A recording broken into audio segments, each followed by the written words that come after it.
Hello viewers, welcome to my channel. With only 45 days until the 2024 US official political decision, the race between Kamala Harris and Donald Trump remains razor slender. In spite of Harris picking up speed in the surveys, especially after the applicants' ABC banter recently, the result is still distant from certain. As indicated by a Watchman 10-day surveying normal delivered on September 21st, Harris currently holds a 2.6-point lead more than Trump, 48.5% to 45.9%. This is a noticeable change from the close tie at the beginning of September and is an improvement from her advantage of 0.9 points last week.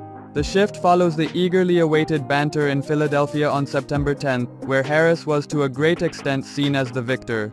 Trump, the Republican candidate and former president, was criticized for focusing on the size of crowds and repeating false immigration claims, both of which, according to many, hurt his standing. A poll conducted shortly after the debate by the New York Times, Philadelphia Inquirer, and Siena found that the two candidates were tied at 47%. This was a slight improvement for Harris in comparison to Trump's 1-point lead prior to the debate.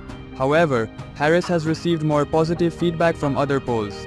A Morning Council study, drawing from north of 11,000 respondents, gives her a noteworthy lead, 51% to 45%. Her biggest edge since she assumed control over the popularity-based designation from Joe Biden almost 2 months ago. The review is upheld by a different survey from Quinnipiac, shows Harris with an important lead in Pennsylvania, 51% to 45%. In addition, the Quinnipiac survey gives Harris leads in two adjoining milestones, Michigan and Wisconsin, 5% and 1% separately. While the 2.6-point public lead for Harris stays inside the room for give and take, the most recent figures show developing hopefulness for her mission. Notwithstanding, with a little more than about a month and a half left before final voting day, the two competitors should battle for each vote, particularly in key swing states that could eventually choose the political decision. A new national NBC News poll finds that Vice President Kamala Harris has advanced and rearranged the 2024 presidential race due to a double-digit rise in popularity, rising Democratic enthusiasm, and an early advantage for representing change. With a little more than about a month and a half until final voting day, the survey finds Harris with a noteworthy lead over previous President Donald Trump among enlisted citizens, 49% to 44%. Even though that result is within the error margin, it is clearly different from the poll from July, when Trump was ahead by 2 points before President Joe Biden left office. In any case, the change in the official challenge works out positively past the horse race. First of all, Harris's positivity has hopped 16 focuses since July. The biggest increment for any lawmaker in NBC News surveying from that point forward. President George W. Hedges' standing flooded after the 9/11 fear-based oppressor assaults. In addition, Harris has an advantage over Trump when it comes to being regarded as competent and effective, as well as having the mental and physical health to serve as president.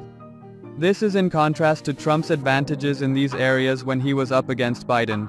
Furthermore, in a challenge between a sitting VP and an ex-president, highlighting an electorate that predominantly thinks the US is off base, Harris has the high ground on which competitor better addresses change, and which up-and-comer can get the nation headed in the correct course.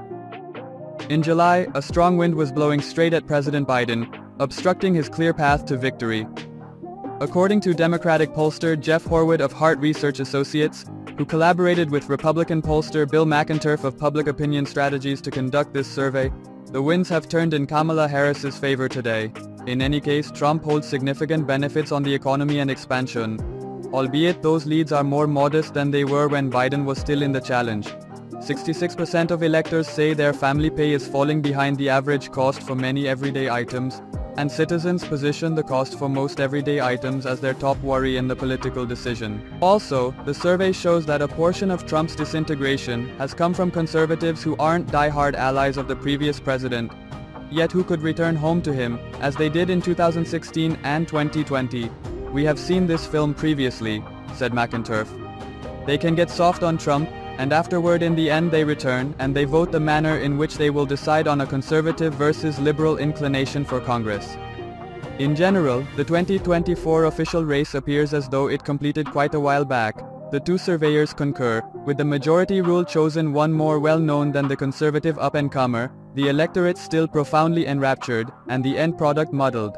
All of this development to Harris basically returns the rush to where it was in 2020 toward the finish of the mission. An extremely close political decision, Horwitz said.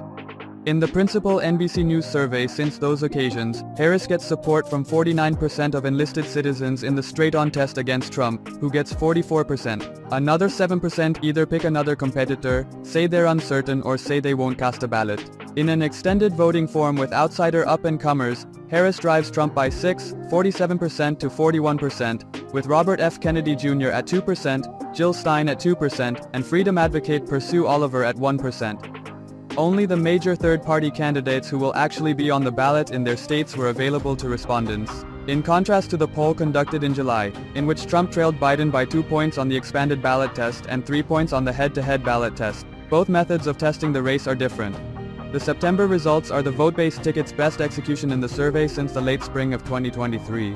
In the ongoing straight-on matchup, Harris holds the benefit among dark citizens, 85% to 7%, electors ages 18-34, 57% 34%, ladies, 58% to 37%, white citizens with higher educations, 59% to 38%, and free movers, 43% to 35%. Except for independents, where Harris has an 8-point advantage that is almost identical to Biden's advantage in July, all of these advantages are greater for Harris than Biden had when he was still in the race.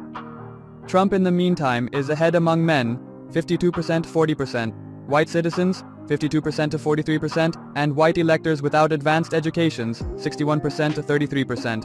71% of all electors say their psyches are made up, while 11% say they could change their vote. A shift from April, when 26% said they may as yet adjust their perspective.